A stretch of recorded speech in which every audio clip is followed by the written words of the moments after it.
Welcome to our channel. నేను మీ లక్ష్మణ్. ప్రస్తుతం మనతో పాటు ఉన్నారు ప్రముఖ రియల్ ఎస్టేట్ ఎక్స్పర్ట్ రవిప్రసాద్ గారు. సార్ నమస్తే. నమస్తే అండి. లాస్ట్ 6 months బ్యాక్ కలిసాము. సో మీ ఇంటర్వ్యూకి అయితే మంచి పాజిటివ్ కామెంట్స్ అయితే వచ్చాయి. ఎక్కువ మంది ఎన్ఆర్ఐలు అయితే కామెంట్ల రూపంలో సో మంచి ఇన్ఫర్మేషన్ ఇచ్చారని చెప్పి కూడా వాళ్ళు చాలా హ్యాపీగా ఫీల్ అయ్యారు. సో కొంతమంది కూడా మీతో కాంటాక్ట్లో కూడా వచ్చారని చెప్పి సో ఎలా అనిపిస్తుంది సార్ కొన్ని మంచి ఇన్ఫర్మేషన్ రియల్ ఎస్టేట్లో కొంతమంది షేర్ చేయడం మీకు ఎలా అనిపిస్తుంది? చాలా హ్యాపీ అండి. ఎందుకంటే ఇన్వెస్టర్స్ ప్రతి ఒక్కరు కూడా తను సంపాదించిన ప్రతి రూపాయిని కూడా ఒక మంచి ప్లేస్లో ఇన్వెస్ట్ చేయాలని చూస్తారు. రియల్ ఎస్టేట్ మీద ఇన్వెస్ట్ చేయాలనుకున్న వాళ్ళకి సరైన ఇన్ఫర్మేషన్ ఉంటేనే రైట్ ప్లేస్లో ఇన్వెస్ట్ చేయగలుగుతారు. అలాంటిది మనకి ఒక ఎక్స్పీరియన్స్ పర్సన్గా వాళ్ళకి సరైన గైడ్లైన్స్ ఇవ్వగలిగితే వాళ్ళు కూడా హ్యాపీ ఫీల్ అవుతారండి. ఖచ్చితంగా వాళ్ళ ఇన్వెస్ట్మెంట్ కూడా బెస్ట్ రిజల్ట్ రావడం జరుగుతుంది. ప్రజెంట్ అటు ఏపీలోను తెలంగాణలోను మార్కెట్ గురించి ఒకటే చర్చ, అసలు ఏం జరుగుతుంది జరగబోతుంది అని చెప్పి. ఫస్ట్ మన అమరావతి గురించి డిస్కషన్ పెట్టుకున్నాం. అంటే అమరావతిని హైదరాబాద్తో పోలుస్తూ ఒక డిస్కషన్ నడుస్తుంది బయట. అంటే హైదరాబాద్ లాగా డెవలప్ అవుతుంది, హైదరాబాద్ నుంచి డెవలప్ అవుతుంది. అక్కడ ఉంది చంద్రబాబు నాయుడు గారు, ఒక విజన్ ఉన్న నాయకుడు, ఒక టార్గెట్ ఫిక్స్ చేసుకొని వాళ్ళు అమరావతి డెవలప్మెంట్ కోసం అన్ని ప్రయత్నాలు ఉన్న అవకాశాలన్నీ కూడా వాళ్ళు ఉపయోగించుకుంటున్నారని చెప్పి విన్నాం. ఏం జరుగుతుంది సార్ వాస్తవం? ఫస్ట్ మనం అమరావతిని హైదరాబాద్తో అసలు పోల్చొద్దండి. ఎక్కడ జరుగుతుందంటే పొరపాటు హైదరాబాద్ని బేస్ చేసుకుని అమరావతిని చూస్తున్నాం.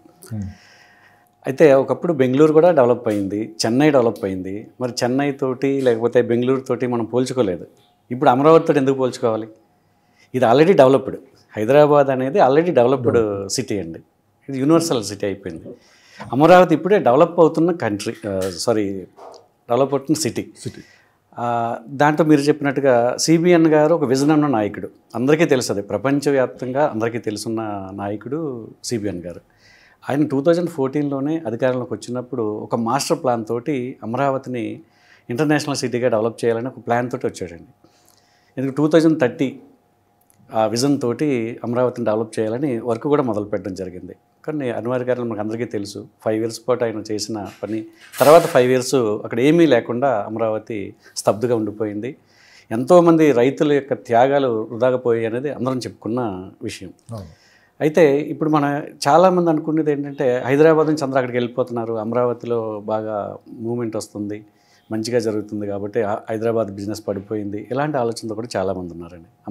హైదరాబాద్తో పోల్చి అక్కడ కూడా బాగా చేయడం జరుగుతుంది. కానీ అమరావతి అనేది డెవలప్మెంట్ అవుతుందండి, ఖచ్చితంగా అవుతుంది. అది ఎప్పటికీ డెవలప్మెంట్ అవుతుంది మనం ఆలోచించుకోవాలి.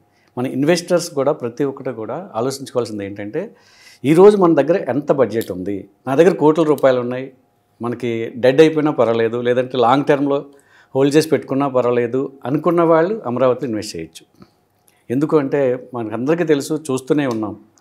ఎలక్షన్స్ ముందు ఒక పద్ధతి ఉందండి అమరావతిలో, ఎకరాల రేట్లు కానీ గజాల రేట్లు కానీ. మరి ఎలక్షన్ అయిపోయిన తర్వాత సిబిఎన్ గారు ప్రమాణ స్వీకారం చేసిన తర్వాత ఒక్కసారిగా అక్కడ మొత్తం మూవ్మెంట్ అంతా అక్కడే జరుగుతుంది అన్నట్టుగా విపరీతమైన రేట్లు పెంచడం అంటే అది మన డిమాండ్ సప్లై. ఎక్కడైనా సరే డిమాండ్ ఎప్పుడైతే ఉందో, సప్లై డిమాండ్ ఎలాగైతే ఉందో ఎక్కువ మంది వచ్చి అక్కడ అడిగేటప్పటికి ఆటోమేటిక్గా రేట్లు పెరుగుతాయి. అది పెంచడం అనేది అబద్ధం పెంచడం ఏం కాదు అక్కడ. ఎందుకంటే ఎక్కువ మంది ఉన్నారు, ఆ వస్తువు నా దగ్గర ఉంది, దీన్ని అమ్ముకోవాలి. అప్పుడు ఏం చేస్తాం, ఆటోమేటిక్గా రేటు డిమాండ్ ఉంది కాబట్టి అలాగ చాలామంది వెళ్ళడం. అది ఎలాంటి వాళ్ళు ఇన్వెస్ట్ చేస్తున్నారంటే నా దగ్గర అమౌంట్ ఉంది, నా దగ్గర నేను ఒక 10 years హోల్డ్ చేసుకోగలను, లేదా 20 years హోల్డ్ చేసుకోకుండా నాకు ఇబ్బంది లేదు అనుకున్న వాళ్ళు ఖచ్చితంగా అక్కడికి వెళ్ళి ఇన్వెస్ట్ చేయండి. దాంట్లో ఇబ్బంది ఏం లేదు. కానీ హైదరాబాద్తో పోల్చుకుని రాత్రి ఏదో లక్షాధికారులు కోటేశ్వర్లు అయిపోదాం, అదేదో ఒక జూదంలాగా మాత్రం చేయొద్దు దయచేసి. అది నేను చెప్పే ఆలోచన అండి. అంటే మీరు అనేది లాంగ్ టర్మ్ ఇన్వెస్ట్ చేసే వాళ్ళకి మాత్రమే ఇది కొంచెం ఖచ్చితంగానండి. కానీ అక్కడ ఉంది సిబిఎన్, ఖచ్చితంగా ఆయన అమరావతి మీద ప్రత్యేక దృష్టి పెట్టారు. మీరు అనుకున్నట్లు 5-10 సంవత్సరాలు 20 సంవత్సరాలు అయితే పట్టదు. వీళ్ళు ఆల్రెడీ మంత్రి నారాయణ గారు కూడా చెప్పారు 2.5 yearలోనే ఇప్పుడు ఏదైతే మాస్టర్ ప్లాన్ ఉందో పాతది మొత్తం కంప్లీట్ చేస్తామని చెప్పి కూడా అన్నారు. సో ఎక్కువ టైం పట్టకపోవచ్చు అని చెప్పి ఒక వర్గం నుంచి వస్తున్నమాట. నిజం. ఎంత సిన్సియర్గా ఎఫర్ట్స్ పెట్టినా సార్, ఒక అపార్ట్మెంట్ కట్టడానికి మినిమం టైం ఎంత పడుతుంది సార్? మనకి 1 year 1.5 year స్పీడ్గా కడితే మనకి 1 year 1.5 year లేదా 2 years కూడా పడుతుంది. మరి అక్కడ అన్ని రకాలైన బిల్డింగ్స్ కట్టాలండి. ఎందుకంటే మనకు తెలుసు అక్కడ ఒక అడ్మినిస్ట్రేషన్ ఆఫీస్ కానీ లేదంటే కొంత ఆల్రెడీ కట్టున్నారు, కానీ అక్కడ చేసిన పొరపాటు ఏంటంటే టెంపరీ బిల్డింగ్స్ అనేది ఒక దీని కింద వచ్చిందండి. కానీ ఒక పర్మనెంట్ స్ట్రక్చర్ తోటి మనకి లాంగ్ టర్మ్లో ఉండాలి అనుకుంటే మరి ఒక స్ట్రాంగ్ బేస్మెంట్ తోటి కట్టాల్సిన పరిస్థితి వస్తుందండి. అక్కడంతా కూడా మీకు సాయిల్ తెలుసు మనకి, అక్కడంతా బ్లాక్ సాయిల్. అంటే పునాదుల దగ్గర నుంచి కూడా మొన్న నేను పెంట్రీలో కూడా చూసిన ఇంజనీర్స్ చెప్పిన మాటలు నేను విన్నానండి. ఎంత కిందకి వెళ్తున్నట్టు డెప్త్ చాలా లోపలికి వెళ్ళి పునాదులు వేసుకురావాల్సి వస్తుంది. ఎందుకు అంటే రాబోయే రోజుల్లో ఏ విధమైన ఇబ్బంది లేకుండా కన్స్ట్రక్షన్ చేయాలనుకుంటే అంటే కొంచెం టైం పడుతుంది. మనకి ఇక్కడ 1.5 years పడితే అక్కడ 3 years పడుతుందండి. అంటే డబుల్ ఆఫ్ ది టైం అక్కడ జరగడానికి అవకాశం ఉంది. అందువల్ల మనం 2.5 సంవత్సరాలకు కంప్లీట్ చేయగలిగితే చాలా హ్యాపీ, అందులో ఇబ్బంది ఏమీ లేదండి. కానీ కొంచెం లేట్ అయింది, ఒక 5 years వేసుకోండి మినిమం టైం. 5 yearsలో కూడా డెవలప్ అవుతుంది అక్కడ అనుకుంటే ఖచ్చితంగా అక్కడ ఇన్వెస్ట్ చేయొచ్చు. ఆ ఇన్వెస్ట్ చేసి అమౌంట్ ఏదైతే ఉందో మనం పెట్టి అమౌంట్ ఎంతవరకు పెట్టగలుగుతున్నాం, మనం కోట్ల రూపాయలు ఇన్వెస్ట్ చేయగలుగుతామా, లేకపోతే చిన్న అమౌంట్తో అక్కడ ఇన్వెస్ట్ చేయగలుగుతామా, ఇది ఒకసారి ఆలోచించుకోవాలండి. సార్ హైదరాబాద్ ఏ విధంగా విస్తరించిందో మనం చూసాం గత 20 years నుంచి. అంటే అమరావతి కూడా ఏంటంటే అమరావతి చుట్టుపక్కల అంటే అమరావతి దాటి అంటే ఒక 40 kilometers దాటి అయితే మీరు అన్నట్టు కొంచెం టైం పడుతుంది. అమరావతి పరిధిలో ఉన్న 29 గ్రామాలు కావచ్చు, అంటే అమరావతి రేడియస్లో మంగళగిరి కావచ్చు, గుంటూరు, విజయవాడ, ఇటు ఈ సరౌండింగ్స్లో ఇన్వెస్ట్ చేసే వాళ్ళకి ఎలా ఉంటుంది సార్ ఫ్యూచర్ ఒక 5 yearsలో? 5 yearsలో ఖచ్చితంగా మంచి రిటర్న్స్ వస్తాయండి, అందులో డౌట్ ఏం లేదు. అదే నేను చెప్తున్నాను, మనం పెట్టి అమౌంట్ ఎంత పెట్టగలుగుతున్నాం ఇప్పుడున్న పరిస్థితుల్లో. ఎందుకంటే ఒక 9 మండలాలుగా డివైడ్ చేయడం జరిగింది సిఆర్డిఏ పరిధిని. అవును సార్. మొత్తం టోటల్గా సెంట్రల్ మండలం అని చెప్పి అమరావతి మండలం, ఈ విధంగా ఈస్ట్ మనకి ఇక్కడైతే ఎలా జోన్స్ అయితే ఉన్నాయో 12 zones మన హెచ్ఎండి పరిధిలో ఎలా అయితే పెట్టారో అక్కడ కూడా 9 zones లాగా పెట్టారు. ఈ 9 zones ఆయన విజన్ తోటి క్రియేట్ చేసిందండి అప్పుడు. అందుచేత డెవలప్మెంట్ అంటూ జరగటం మొదలు పెడితే అది ఈ రోజుకి ఈరోజు జరిగేది కాదండి. అవును, అది లాంగ్ ప్రాసెస్. అది అంటే ఆల్మోస్ట్ అలా 15 to 20 years పడుతుంది టోటల్గా ఆయన అనుకున్న విజన్ అంతా మొత్తం డెవలప్ అవ్వాలనుకుంటే. మన హైదరాబాద్ లాగా ఇంత జనాభా రావాలనుకుంటే. కానీ ఆయన 2014లో ఆయన వేసిన విజన్ ప్రకారంగా అమరావతి జనాభా అంటే సిఆర్డిఏ పరిధిలోనే 35 లక్షలు అండి, 30 లక్షల నుంచి 35 లక్షలు. ఇప్పుడు మన హైదరాబాద్ జనాభా ఎంత ఉందండి? 1,50,00,000. 1,50,00,000 అన్అఫిషియల్గా చూసుకుంటే, 1,08, 1,10 లక్షలు అఫీషియల్ జనాభా. అంటే ఆ రేంజ్కి, అందుకే అంటున్నాను నేను హైదరాబాద్తో పోల్చొద్దు అని. ఎందుకంటే ఈ ప్రాసెస్ జరగడానికి చాలా టైం పట్టింది మన హైదరాబాద్కి. గతంలో చూసుకుంటే మనకు 1000 రూపాయలు 1200 మేము అమ్మింది ఎక్కడో దూరంగా 20-30 కిలోమీటర్ల దూరంలో అమ్మింది. ఈరోజు అది 40,000 50,000 రూపాయలు గజం అయిపోయిందండి. అలాగే ఈరోజు అమరావతి ఏరియాలో ఆ కోర్ ఆ సీడ్ క్యాపిటల్ అనేది ఏదైతే ఉందో అక్కడ మనం కొనలేని పరిస్థితి. మధ్యతరగతి వ్యక్తుల గురించి నేను చెప్తున్నానండి. ఇన్వెస్టర్స్ ఎక్కువగా, నేను చెప్పేది ఎక్కువ లాస్ట్ ఇంటర్వ్యూలో కూడా నేను చెప్పాను, నేను ఎక్కడైతే దూరంగా వెళ్ళినా పర్వాలేదు లో బడ్జెట్లో ఇన్వెస్ట్ చేయండి, మీకు ఇమీడియట్గా మీకు పెరగడానికి అవకాశం ఉంటుంది అనేది. ఇప్పుడు కూడా నేను అదే చెప్తున్నాను. అమరావతి కోర్ ఏరియాలో మీరు పెట్టాలి అనుకుంటే కోట్ల రూపాయలు పెట్టాల్సి వస్తుంది. ఎకరాలు ఎక్కడ కొనాలనుకున్నా, గజాలు ఎక్కడ కొనాలనుకున్నా మీరు 30,000 అవనివ్వండి, 40,000 అవనండి, 50,000 అవనండి. నిన్న కాక మొన్న ఎవరో 70,000 అయిపోయిందని అంటున్నారు. 70,000 రూపాయలు పెట్టి ఒక గజం కొని మరి 70,000 140 అంటే 1,40,000 అవడానికి ఎంత టైం పడుతుంది? మరి దేనికి కొంటారు? రెండోసారి వచ్చి అతను అక్కడ ఎందుకు కొనాలి? రెండోసారి ఇన్వెస్ట్ చేసేవాళ్ళు రీసేల్ అంటే అక్కడ మనకి మొత్తం స్ట్రక్చర్ అంతా తయారైపోయి జనసమ్మర్దం పెరిగిపోయి ట్రాఫిక్ కానీ ఇంకోటి కానీ రోడ్లు కానీ ఇన్ఫ్రాస్ట్రక్చర్ కానీ మొత్తం డెవలప్ అయిన తర్వాత నీకు రేట్లు మనం ఎక్స్పెక్ట్ చేయించాలి. ప్రజెంట్ అయితే నేను చెప్పేది సిన్సియర్ అడ్వైస్ కూడా ఇన్వెస్టర్స్కి, మీ దగ్గర 10 లక్షలు ఉందా, 20 లక్షలు ఉందా, 30 లక్షలు ఉందా, అది మీరు ఆ సీడ్ క్యాపిటల్ అనేది ఏదైతే ఉందో అమరావతి రీజన్ పక్కన పెట్టేయండి.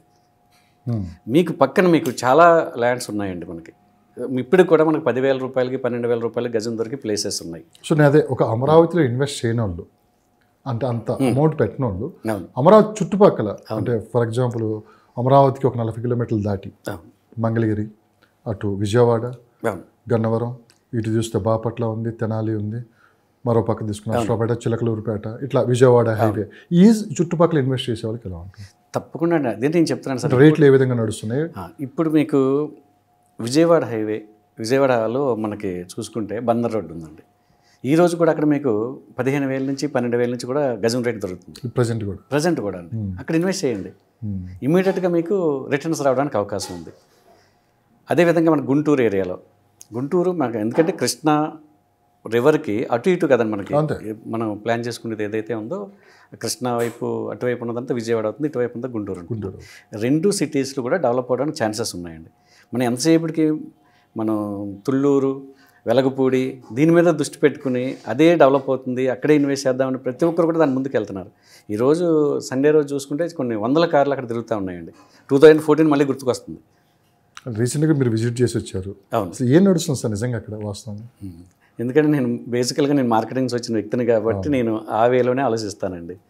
నేను అక్కడ ప్లాట్ నేను అమ్మగలుగుతానా లేదా, అంటే ఇన్వెస్టర్ని నేను కన్విన్స్ చేయగలుగుతానా లేదా, అది ఆలోచిస్తాను. తీరా చూస్తే అక్కడికి వెళ్ళిన తర్వాత నాకు మళ్ళీ అదే చెప్తాను కదా, నేను 2014 మళ్ళీ గుర్తొచ్చింది నాకు.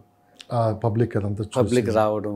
ఈరోజు ఒక ల్యాండ్ కాస్ట్ ₹1 కోటి, 2 కోట్లు అని చెప్పినవాడు మళ్ళీ కొద్ది రోజులు పోయేటప్పటికి, అంటే 1 వీక్లోనే మళ్ళీ 4 కోట్లు చెప్తున్నారండి. 4 కోట్లు ఎందుకు అంటే నేను ఇందాక చెప్పినట్టుగా డిమాండ్. జనాలు వచ్చి అడుగుతా ఉన్నారు. ఆ ఉన్న ల్యాండ్ని అమ్ముకోవాలి. దాని నుంచి ఎంత ఎక్కువ మనం తీసుకోగలిగితే అంత మంచిది అనేది ఆలోచిస్తారు ల్యాండ్ లార్డ్స్ ఇన్వెస్టర్స్ కానీ. ప్లస్ ఇంకోటి ఏంటంటే 2014 ఇన్వెస్ట్ చేసిన వాళ్ళందరూ కూడా చాలా ఇబ్బందులు పడ్డారండి. నేను చూశాను కళ్ళారా. మరి రియల్టర్స్ చాలామంది బయట నుంచి అప్పులు తీసుకొచ్చి ల్యాండ్స్ కొని రైతు పేమెంట్లు చేయలేక, తీసుకొచ్చిన వాళ్ళకి వడ్డీలు కట్టలేక, ఎందుకంటే బాగా డల్ అయిపోయింది. వాళ్ళందరూ పరిస్థితులు ఈ విధంగా మారితేనే ఎవరు ఊహించలేదండి అసలు. అంటే గత ప్రభుత్వంలో జరిగిన కొన్ని ఇన్సిడెంట్స్ కావచ్చు, కానీ ఈసారి అలా జరగదు. అంటే రీసెంట్గా మీరు చంద్రబాబు నాయుడు గారు ప్రెస్ కాన్ఫరెన్స్లో క్వశ్చన్ అడిగారు ఒక రిపోర్టర్, మళ్ళీ మీరు ఈరోజు ఉంటారు, మళ్ళీ వేరే వాళ్ళు వస్తారు, మళ్ళీ మారిస్తే పరిస్థితి ఏంటి అని. సో మంచి క్వశ్చన్ అని కూడా ఆయన అంటున్నారు జరిగింది. సో అలాంటివి జరగకుండా కఠినమైన చట్టాలు కూడా తీసుకొని వస్తాం ఎందుకు అని చెప్పి కూడా ఆయన అంటాం కూడా ఒక భరోసా లాంటిది అది. ఖచ్చితంగా అమరావతి డెవలప్ అవ్వద్దు అనే మాటే లేదండి. ఖచ్చితంగా డెవలప్ అవుతుంది, రేట్లు పెరుగుతాయి, అక్కడ బ్రహ్మాండమైన ఎంప్లాయ్మెంట్ వస్తుంది, అన్నీ కూడా జరుగుతాయండి. కానీ నేను చెప్పేదాన్ని ఇన్వెస్టర్స్ దృష్టిలో పెట్టుకుని నేను మాట్లాడుతున్నాను ఇప్పుడు.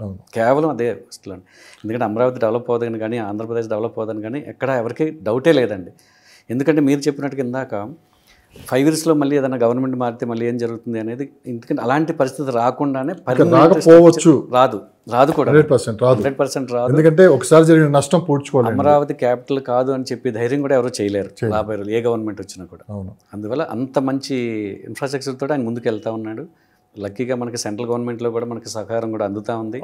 దానికి మొన్ననే వెళ్ళి 1 లక్ష కోట్లు కూడా అడిగారని, అంటే పోలవరం కానీ లేకపోతే ఇటు అమరావతికి కానీ ఇవన్నీ కూడా వాళ్ళు కూడా సానుకూలంగానే స్పందించి ఆల్మోస్ట్ ఒక 25,000 కోట్లు ఆల్రెడీ శాంక్షన్ కూడా చేయడం జరుగుతూ ఉంది.